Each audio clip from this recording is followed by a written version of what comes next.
The new McKenzie airfield hangar is out in GTA Online now, and along with it, we've got a brand new heist raid contract style thing that actually pays you out surprisingly well. When this DLC first released yesterday, a lot of us didn't think that the pay was very good. I gotta admit, I was wrong. You can actually make a lot more money than most of us thought. We all thought that we would only get $500,000 each time we did this, but completing the Titan job contract will actually get you at least $750,000 every time you do it if you do it on hard mode. And it should only take you less than an hour. I'm going to run you through exactly how to do it, exactly how to use this business. So if you enjoy, leave a thumbs up, subscribe for more stuff like this, and let's go. First things first, you do need to buy the new McKenzie hangar. And to do that, go onto the internet, go into Mazebank foreclosures, and it'll be right up here. It'll be $1.45 million. There's no optional upgrades for this one, so pretty straightforward, just go ahead and buy it. Now, along with being able to start up the actual contract, this hangar will also give you 20 extra aircraft slots, which is really nice for anyone running out of aircraft space. But once you watch the initial startup cutscene, the first thing you're going to want to do is go to the laptop in your office here and click on Guzman Flies Again. If you've played the Cluckenbell farm raid, this will look very familiar to you because this contract heist thing basically works the exact same way as the Cluckenbell farm raid does. So click on it, start up the first mission called Up and Running, and we're on our way. Very important though, the first time you do this, you will only be able to do it on normal. That's going to pay you out $500,000 at the end of the actual contract. However, the second time you play through it, and every time after that, you have the option to start it up on hard mode. This is very important. You need to do all of the setups as well as the finale on hard. If you do that, you will not only make $500,000 like normal, you'll make $750,000 from doing this contract. So again, you can't do it on your first time through, but every time after that, make sure you do all of these missions on hard. There's also a career progress challenge for completing all of these missions in under 60 minutes. So I'm going to give you all the tips you need to be able to do that and make as much money as you can as fast as possible. Starting with the first mission, Up and Running. As soon as you start this up, you'll get a Manches bike right outside the hangar. This is probably going to be the best vehicle to use for this mission, so just take this one. All you need to do is take the bike up top of Mount Gordo, just follow the path it gives you, and once you're up top, you need to destroy this transmission tower. There will be 1 or 2 cougars that can spawn here as well, so keep an eye out for those. It's pretty funny, the cougars can't actually kill you if you just stay on the bike. It really shouldn't be an issue, but if you just want to be extra safe, just stay on the bike. I like to either throw a sticky bomb or shoot a grenade launcher at the tower here, destroy these supports, and then the tower will fall down. From there, we need to shoot down a plane that's carrying 4 crates of cargo. Now, you can do this the hard way, or you can completely cheese it and make it way easier than it's meant to be. The way you're supposed to do it is drive down on your bike and continuously shoot the plane with the SMG Mark II that the game gives you. If you want to do that, go for it. It's fine, it's just going to take a bit longer than this new method would. If you want to cheese it, make sure you have a heavy sniper Mark II with explosive ammo. If you don't have one of these, you can unlock the explosive ammo by doing research in your bunker, but I'm assuming most players have this now, so let's go through it. All you need to do is just use this heavy sniper with the explosive ammo, sit right up here where the tower was on top of the mountain, and just continuously shoot this plane. I don't think Rockstar really expected people to be able to do this because the plane actually slows down, making it super easy to make the plane drop all 4 crates before you even have to leave the mountain. Anyway, once you've done that, drive your bike down the mountain, pick up all 4 crates, then Oscar will give you the location that you need to drop them off to the buyers. Pretty simple, just drive over there and the first mission's done. Once you've finished the first mission, and for pretty much all of the missions after this, if you're doing this solo, I would highly recommend just changing your spawn location to the McKenzie field hangar, and then just finding a new invite-only session and teleporting right back to your hangar. The load times on current gen consoles and PC are really quick nowadays, so this is a lot faster than actually driving or flying back to the hangar.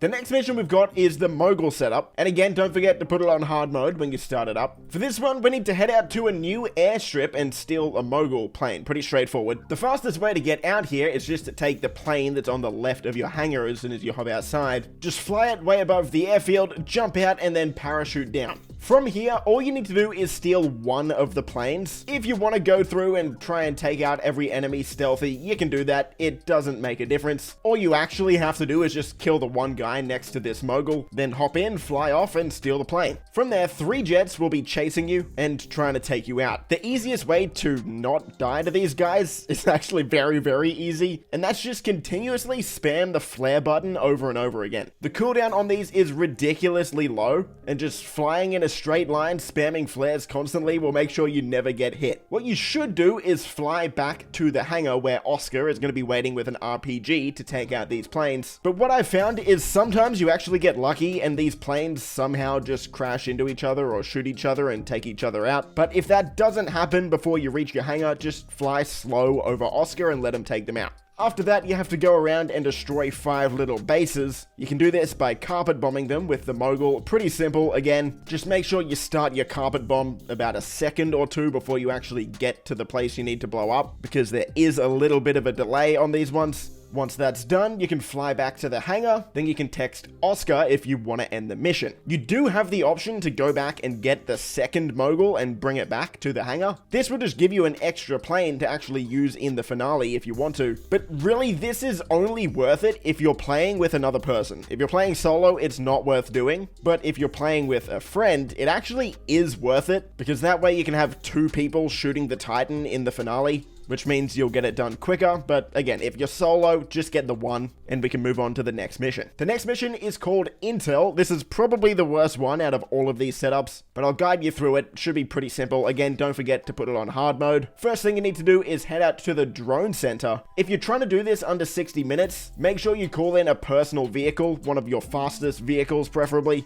That's going to be a lot quicker than the quad bike they give you. So head out to the drone center, hop inside and grab a drone. With the drone, we need to go around and hack 4 boxes. It's very simple to do. Just follow the path that I'm going on screen here. This is the quickest path to get to all of them. Now with the drone, you've got a few features you can use. The first and most important one is a speed boost by pressing in the left analog stick, and I'm not sure what the button is on PC, but it'll be on the bottom right of your screen. So make sure you use this as often as you can. You've also got a taser as well as a machine gun. Either of these can take out guards if you need to. If you're going at the same path I am on screen here, you shouldn't have too much of an issue, but if you do need to take out any guards, feel free to use the machine gun on the drones here. It doesn't break stealth for some reason. I guess it's a silent machine gun, or if you really want to use the taser, you can use that as well. But go around to all 4 of these boxes, hack them just by staring at them with the drone at close range. And now we get to move on to the worst part of this entire heist. So hop out of the drone and hop out of the drone center, get back in your fast personal vehicle, and then drive over to the waypoint. Personally, I like using the Vigilante here just because you can take these guys out really quick with the lock-on missiles. But take these guys out and head over to the scuba gear. This is very important. Make sure you put this on. Grab one of the boats and head out to the circle out in the ocean. Once you're here, we need to dive down and collect 4 more crates that have been scattered around this shipwreck.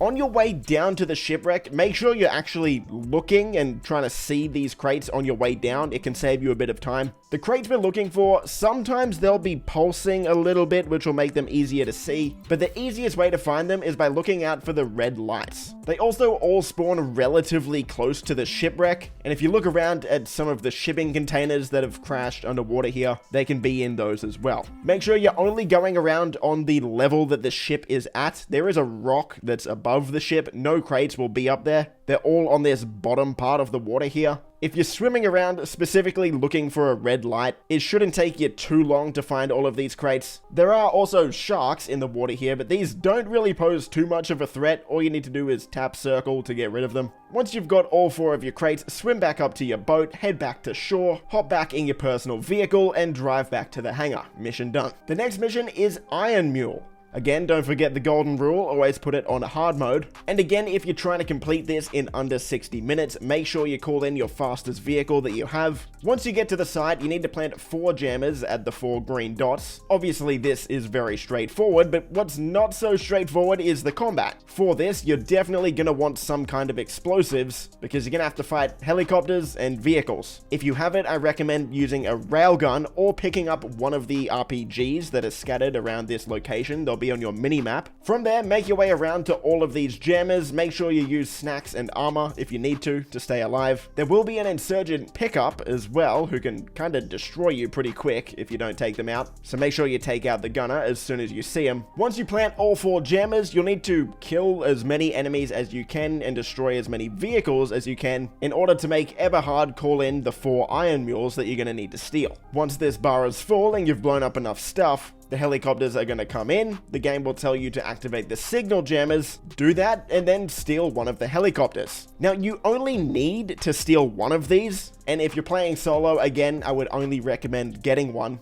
Once you've got the helicopter, you can also pick up the insurgent and deliver that to the hangar as well if you want to. If you do that, you'll be able to use it in the finale, but it's honestly not very good and not worth it, in my opinion. So head back to the hangar, deliver the Iron Mule, and again, you can text Oscar when you want the mission to end at that point. If you do want to fly back and pick up the extra helicopters, they will pay you about $15,000 each. But in my opinion, it's not worth wasting time to go and do that. So I would recommend just ending the mission once you have one.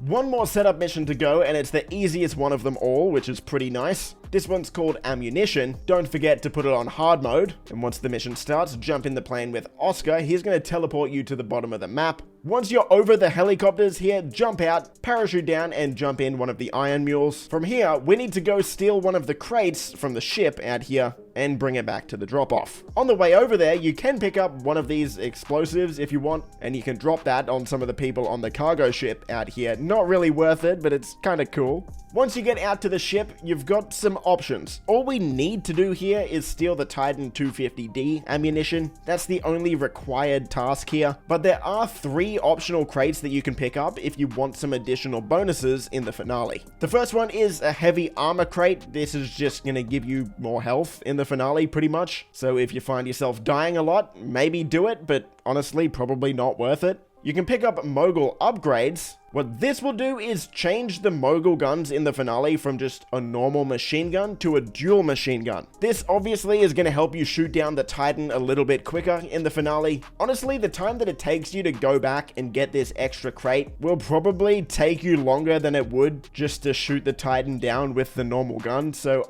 honestly, this one's up to you. You could argue that it's worth the time. I don't really think it is. Then the final crate that you can go out and get is a weapon loadout. This will give you an improved weapon loadout in the finale. Of course, these are the weapons on your screen now that you'll get. Again, not worth it, but if you really want to use these different weapons, then sure, pick it up. Once that mission is done, we are on to the finale. So go back to your laptop, start it up, and of course, don't forget the golden rule. Make sure you do it on hard mode. In the finale, you've got a few different options. The first one is jump in the Mogul with Oscar while he flies you around. And in most cases, this is going to be the easiest way to do it. Pretty simple. Your job is just to shoot the Titan over and over and over again until it dies. Make sure you shoot any planes, helicopters, or submarine missiles that are coming after you, and that's it. Just keep shooting. There are a few other methods of taking out the Titan though. If you're playing this with a friend or multiple friends, you can jump in your own Mogul if you picked up a second Mogul back in the Mogul setup mission. And I would actually recommend doing this if you're playing with a friend. That way you'll have double the firepower. Both the pilot and the gunner will have guns to shoot. But if you're playing solo, of course, you won't have the option to use a gunner and a pilot at the same time. So probably just jump in with Oscar. And then the final option is to jump in the insurgent and try and shoot down the helicopter with this, or jump out and use the homing launchers that you can pick up from the hangar at the start of the mission. Honestly, the easiest way and quickest way to do it is just jump in with Oscar, sit in the gunner seat, and just mow this thing down. Keep it simple, stupid, basically. Once you get the Titan's health bar all the way down, it's going to crash land right next to Sandy Shores airfield, and here's where it gets a little bit more difficult. First thing you have to do is repair the engine. You'll have to play like a Helldivers 2 inspired minigame here. This is pretty straightforward. Just make sure if there's too many enemies around you that you don't rush this. You can hop off and make sure you kill the enemies before you finish repairing the engine. After that, you'll have to hold off more enemies, a few waves for a couple more minutes until Oscar brings back the ammunition. From there, just load the ammo into the Titan. And again, same thing. If there's too many enemies around you, make sure you just hop out of the animation, kill the enemy, enemies and then get back to it when it's clear. Once the ammo's loaded in, jump in the Titan, take off, and now we have to go out and destroy 3 different sets of targets. This can actually be kind of difficult if you're not a good pilot, so I'm going to show you how to do it most effectively. The first targets we have are these 2 mobile operation centers. Now remember that the guns are on the left side of the Titan, and the range isn't actually that great. So as you're approaching these mobile operations center, make sure you're flying the Titan in a straight line just to the right of these mobile operations centers, so that the gun on the left side is facing them. Hop in the 40 mil cannon, and basically just hit your shots. Make sure you try and hit them. You'll only have 5 shots in a magazine with this gun, so you do need to be pretty accurate. If you miss your shots and run out of ammo, you will need to do a loop and try and go at it again. Once that's done, head out to the submarine that you need to blow up. Now this is a little bit annoying actually. The submarine will tank 6 of these 40 mil rockets, and considering you only have 5 of them in one magazine, it's a bit annoying. If you line the Titan up perfectly though, right along the length of the submarine, you can actually do it in one pass like this. So just try and line it up straight, line it up perfectly, and hit all your shots. After that, the final target is a train, and same thing again, just line it up, make sure the guns are on the left side, try and fly it straight, and try to be as accurate as possible. After that's done, fly back to the hangar and get your payment. Your payment, if you've done it on hard mode, will vary anywhere from 750,000 to 810,000, depending on how many of the optional objectives you got, and that's the Titan job done and dusted. There are a couple more things you can do with this business though. The first is, of course, there's a snack bowl in here if you need to refill your snacks. But also on the laptop, you have the opportunity to start up work. Click request work and it'll put you in a little mission. This is pretty normal, pretty standard with most businesses in the game nowadays. It's going to put you in a quick mission that'll pay you about $35,000 to $45,000 depending on the mission. It's good for a little bit of quick money, but it's definitely not one of the best ways to make money in the game. Unlike the actual Titan job contract, which honestly pays pretty well, $750,000 for about an hour. That puts it right behind something like the Cayo Perico heist or the Dr. Dre contract, and pretty much exactly on par with the Clock and Bell farm raid, maybe even a little bit better to be honest. The Clock and Bell will pay you $500,000 for 45 minutes. This will pay you $750,000 for 1 hour. Anyway, I hope the guide and walkthrough helped you out. If it did, leave a thumbs up, subscribe for more stuff like this. Happy grinding, and I'll see you in the next video. Boys! My grind since I was in the 7th grade. Had my first kid, I was only 17. Always a provider for my pack like Wolverines. But you won't find me on the mountaintop. Need no calculator.